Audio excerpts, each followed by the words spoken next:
आदर्श शिक्षण संस्थान जोधपुर के तत्वाधान में वीडियो क्लासेस में आप सबका स्वागत और अभिनंदन। कक्षा सप्तमी विषय सामाजिक विज्ञान भाग 1 हमारे अतीत पाठ 3 दिल्ली के सुल्तान।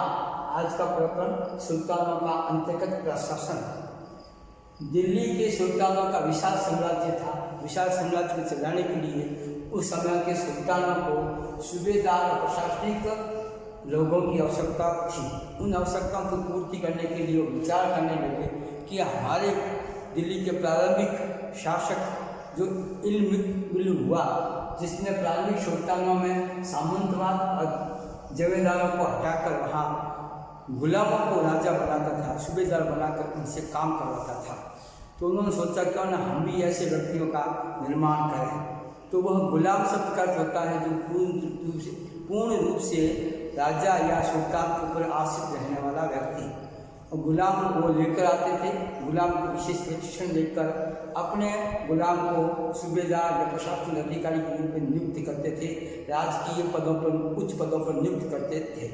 इस पदों पर नियुक्त करते थे। कई बार ज़्यादा आवश्यकता पड़ती थी तो बाजार से जाकर गुलामों को खरीद कर लाते थे और गुलाम को खरीद कर विशेष सावधानीपूर्वक उनको प्रशिक्षण दिया जाता था। वो परीक्षित होते हो जाते थे। उनको राजनीतिक उच्च पदों पर बैठाया जाता था।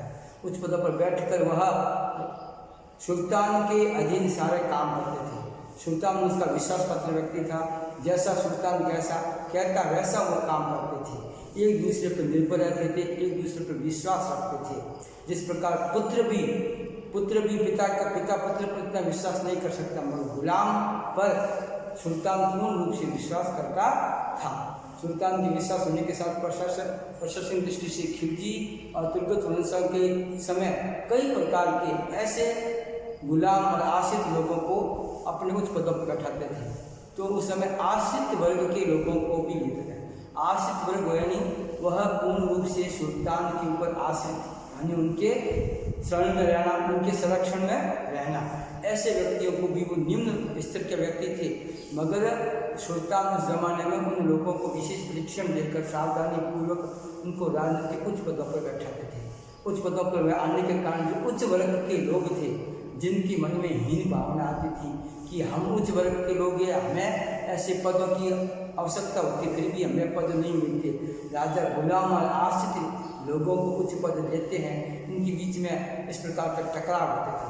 टकराव में कई बार ऐसा होता था कि उच्च वर्ग और निम्न वर्ग के टकराव में आलोचना राजा की होती थी। राजा भी कई प्रकार आलोचना का शिकार हो जाता था, जिससे कि लोग नाराज हो जाते थे। राजा मोहम्मद तुगलक ने अपने शासनकाल में अपने ही साथ काम करने वाले बावर्ची को प्रशासनिक अधिकारी बनाया, नायक को बनाया, माली को बनाया। एक कला था जो शराब बेचने बनाने का काम करता, उसको भी तुगलक वंश के शासन में उसको भी उच्च पदों पर आश्रित किया गया था। मगर ये टकराव चलता रहा।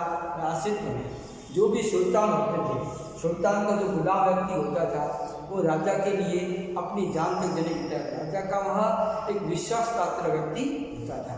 जैसा सुल्तान कहेगा वैसा काम करते थे और वह काम करते थे। और नए राजा होते थे, उनके वो सहयोगी काम नहीं कर पाते थे, क्योंकि नए राजा उन गुलामों को, आश्रित व्यक्तियों को अपना नौकर समझते थे।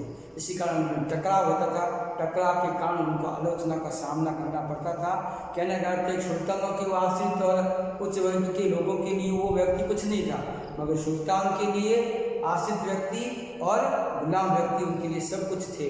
ऐसा करने से उत्तराधिकारी के प्रति उनकी वफादारी समाप्त हो जाती थी।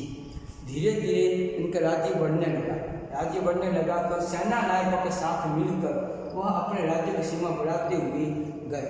और सेना नायकों के साथ बढ़कर कई प्रकार के गुलाम आश्रित तुगलक वंश के शासकों, सेना नायकों को अलग अलग इलाके का सूबेदार नियुक्त किया गया। सूबेदारों को वहाँ एकता कहा जाता था। एकता यानी मुक्ति। वो अपने सैनिक अभियानों के लिए, कानून व्यवस्था बनाए रखने के लिए, वहाँ पर उनको सैनिकों को वेतन या तनख्वाह देने के लिए वहाँ के इलाके से, अपने छोटे छोटे राज्यों से वह कर वसूल करते थे। कर वसूल करके उनकी वह वेतन वृद्धि कर सके, उनको समय पर तनख्वाह दे सके। ऐसा काम वो सूबेदार, प्रशासनिक अधिकारी, जो गुलाम उच्च वर्ग के लोग थे, वो इसकी व्यवस्था करते थे। मगर वो राजवंशी नहीं थे, परंपरागत राजा भी नहीं थे, तो राजा समय समय पर उनका स्थानांतरण करता था और जो राजस्व प्राप्त होता था उसका लेखा जोखा रखने के लिए लेखा अधिकारी नियुक्त किया जाता था। लेखा अधिकारी उनकी ठीक प्रकार से लेखाओं की जानकारी प्राप्त करता, रुपये का हिसाब किताब रखता।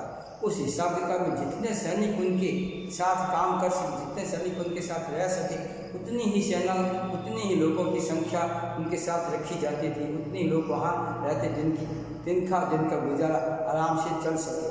धीरे धीरे उनको लगा कि हमारे राज्य से आंतरिक भाग में बढ़ने लगा। आंतरिक भाग राजा ने अपने सूबेदार राष्ट्रीय व्यक्ति को लेकर आगे बढ़ने लगे।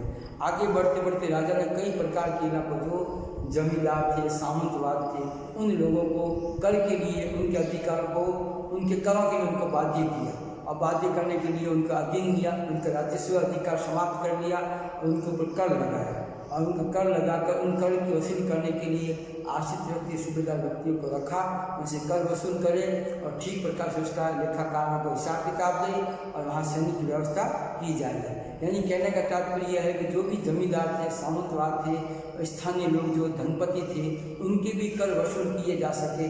वह कर वसूल करने का अधिकार आश्रित व्यक्ति, गुलामों को प्रशासनिक अधिकारी के रूप में ही दिया गया। वह उनका हिसाब किताब करते। 3 प्रकार के कर लेते थे। पहला कर था कृषि पर, तो 50% लिया जाता था।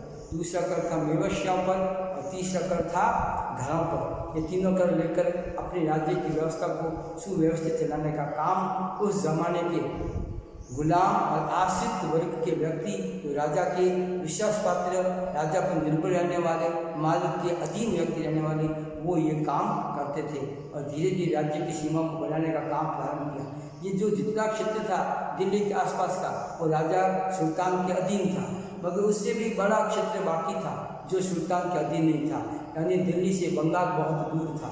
बंगाल के क्षेत्र वो राजा को अधीन करने के लिए कई प्रयास करने पड़े। राजा दूर तक अपने सैन्य शास्त्रों के साथ गया, कई युद्ध किए, कई लोगों को पराजित किया, अपने राज्य की सीमा को सुरक्षित किया, आगे राज्य का विस्तार किया।